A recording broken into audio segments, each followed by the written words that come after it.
took place, the death of Moses. That's on Mount Nebo. And I think you can tell what that is, right? That's the Mediterranean Sea in Israel. So Moses went up there and looked to the west, and he saw what he would never get to. So that's Mount Nebo, and Dan, this is the view. It looks a little better on your computer screen. It's quite a view, isn't it? That's what it looks like. Yeah. There. Is it? Yeah. I've not been there.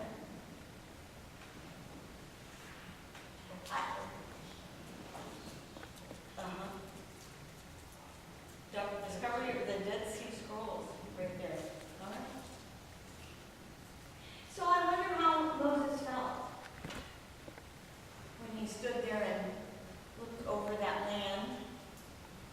You know, he had been with the Israelites for 40 years, traveling the wilderness, trying to figure out how to be the people that God wanted them to be so that they could possess this land in a way that wasn't like other nations that had possessed the land. Any of you have a bucket list? All right. Remember that bucket list? So I wonder what was on Moses' bucket list. I wonder how he felt when he got to the top of the mountain and realized that this was it. And you remember the story, right? They were in the wilderness, and the people needed water, and God said to Moses, talk to that rock, and the rock will give you water, and Moses was so mad he didn't talk to the rock, he hit it. And God said, there will be consequences for that. Never got in the promised land. I wonder how he felt. You know, the good news is none of us are on our deathbed. So we have an opportunity to consider, again, that bucket list.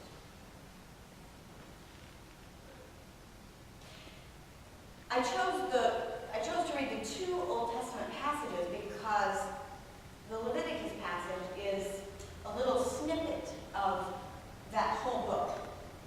And how many times in there didn't it say, be holy like I am holy? Be holy because I am holy. Be holy like God is holy. We think those rules in Leviticus are irrelevant today. They're Old Testament rules. They're ancient rules. But if you look carefully at them, well, there's one rule about not plowing your field to the corners. And I wonder how many fewer millions of acres of topsoil would not be in the Mississippi Delta had we plowed around instead of into the corners of our fields. There are rules about not interbreeding animals or seeds. It's important to keep gene pools distinct, right? You heard that one rule about not eating something after the third day? Well, a day when you didn't have refrigeration, it could make you sick or worse, right? There are some very practical reasons why those rules were given to the people. But here's the most practical reason of all, and it's the overarching principle for all those rules, whether they're relevant or not yet today, and some of them are not relevant. You don't kill your children because they talk back to you. Right? The call was to be holy. Now, holy doesn't mean pietistic and saintly and, well, it means godly, but in a particular way. It doesn't mean to be holier than thou. It doesn't mean all all those things that we've come to think of as holy, people we don't want to associate with because they're goody two-shoes, right? To be holy means to be set apart. God is set apart. God is unique. What God was trying to do was create a people who were uniquely living out God's preferred values. According to the story, when God created the world, there wasn't war and violence. There wasn't illness and death. There was only peace. There was only enough for everyone. There was only the possibility that we each could live fully in the land, using our gifts, never wanting for anything. The Hebrew people call that shalom. That was God's intention, and of course human beings mess it up. But the call was to this people to demonstrate what that might look like. When you live in these ways, you will be unique. You will be set apart. You will be distinct from the other nations. And by doing so, I will show the world what it means to live a good life in a land flowing with milk and honey. Everyone has what they need. The foreigner is welcome in the land, not at risk of being raped or killed. The widow and the orphan will be taken care of because we'll leave the droppings, the grapes and the wheat droppings for them to pick up. Becoming holy is what God intended for God's people. Now you know, when you try to leave a bad habit or something, we don't call it enslaving, we call it addiction. Some addiction we have, some tendency or propensity that makes our life less than what we'd like it to be. We know what it takes to do that, right? We know that it takes a lot of days of replacing the habit, doing things in a different way. So it took the Israelites 40 years to become or to seek to become that kind of people. I wonder, for us, what becoming, again, a holy people looks like. You've heard the phrase maybe, in the world, not of the world. Right now, we are, as Christians, we are not in the world. These walls make the case.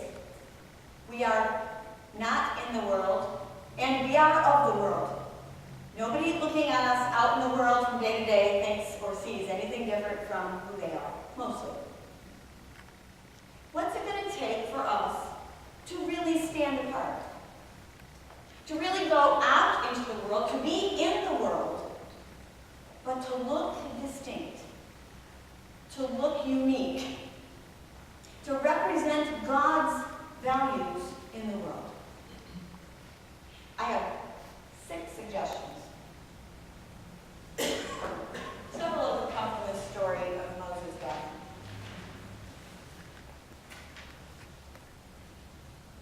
The first one happened right at the top of Mount Nebo. Moses faced the consequences of his actions.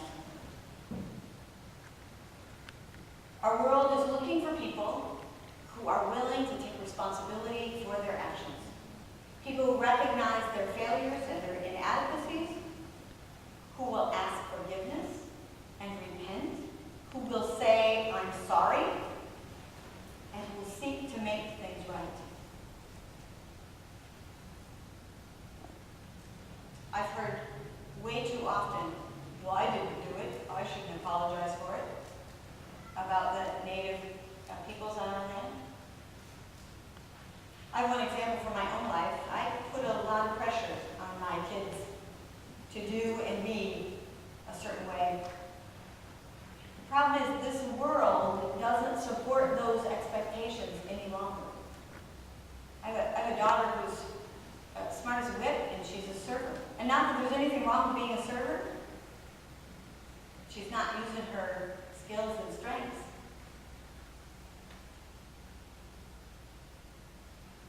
being a people who take responsibility for where it's at right now and seeking to make it right. The second thing from the Moses story is to stand at the precipice of the future and not be able to go in and still do the right thing. You know, I've heard this about the planet.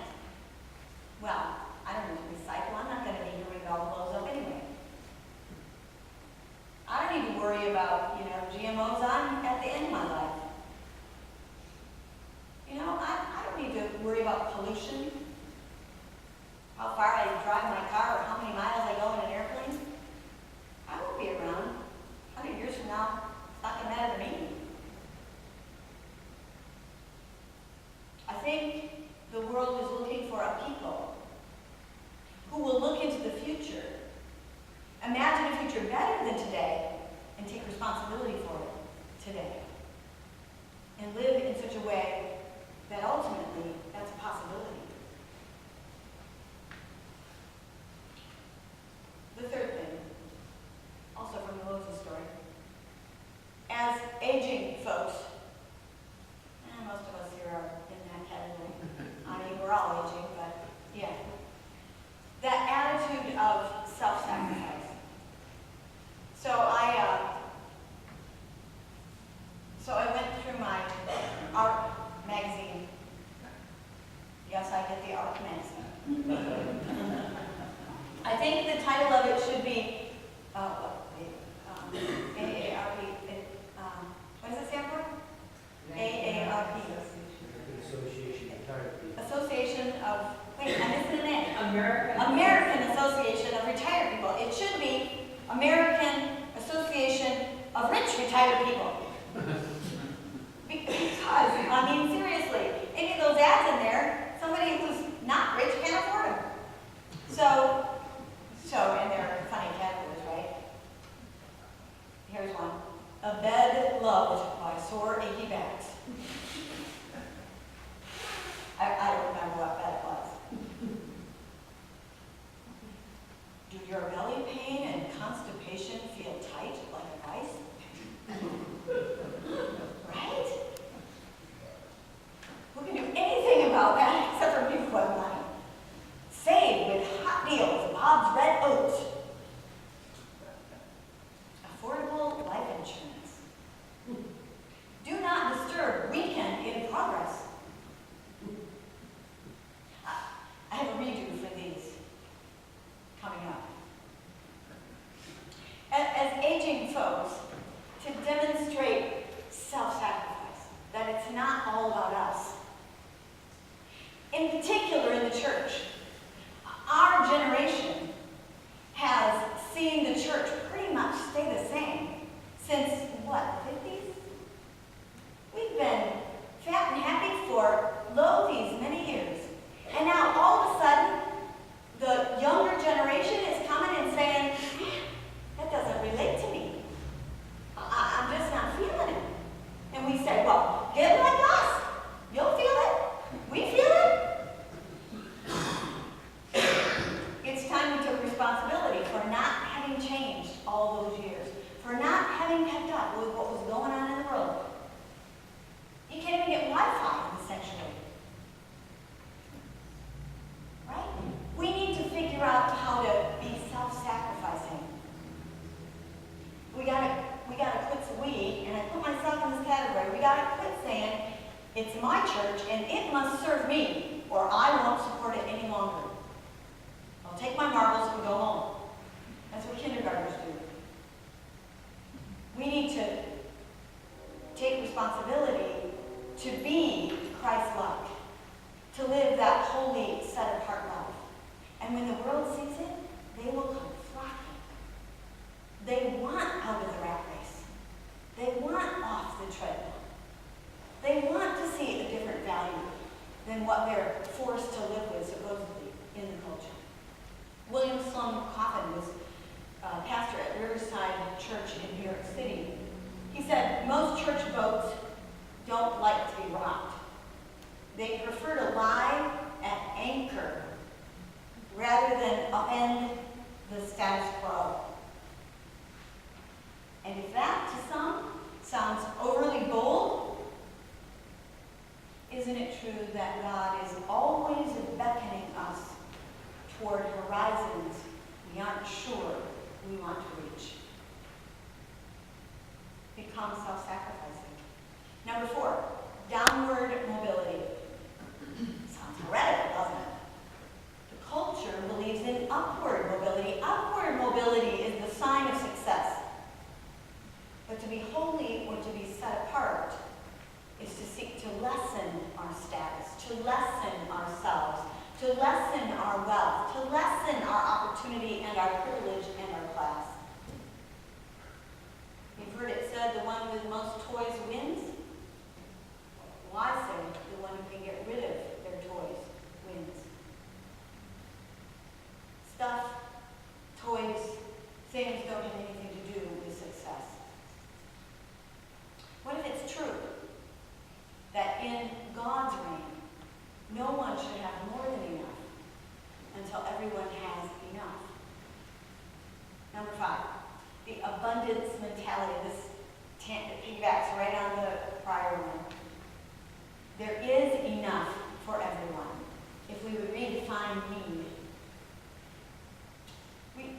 We had a question in the forum this week about, am I supposed to give everything away? Then I end up poor and on the street and homeless.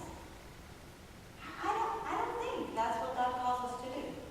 I think God calls us to have what we need, and then beyond that, to make sure everybody else has what they need. There is enough. To get into God's mind, instead of the world being a scarce place, the world is an abundant place. And finally, and probably the most important one, and that's the way of suffering.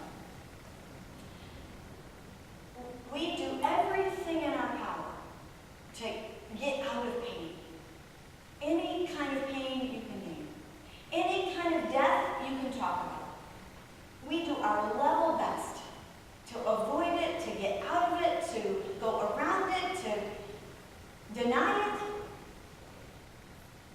And the world needs to know that the only way to real life, to whole life, is through suffering. Jesus demonstrated it when he went to the cross. The good news lives on because Jesus went into the suffering, went into death. And on the other side of death is life. Letting go of that which binds us, which holds us captive, which enslaves us, which addicts us, which compels us. That's not what is God. It's not worth it. And it's going to be painful to let go of it. But on the other side is full life. Jesus said, those who will lose their life will gain it. So, I rewrote these ads.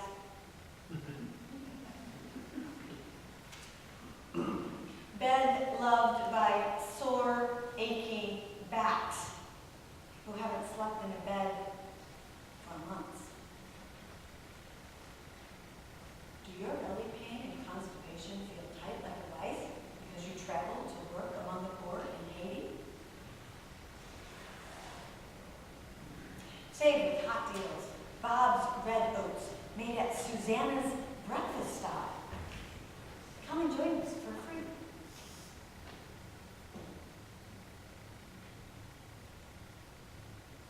Do not disturb. Weekend in progress. Sitting at the bedside of a hospice patient. And this one I didn't read to you. Denny's, 15% off if you bring a homeless person. This is the one that appeared. Reward yourself. Celebrate everyday moments. And I added, and make a difference. My bucket list is, really, really long. And filled with things that, sometimes I even wonder if I'm brave enough to do. If we all put on our bucket list to become the holy people of God, to take the next step on that journey,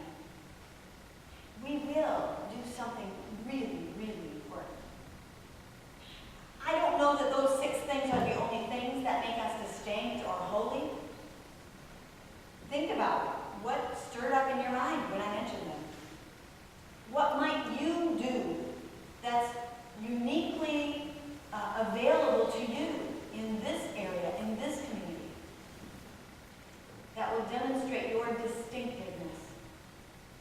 And if you take one step closer to that, you can stand at Mount Nebo and see the promised land. And imagine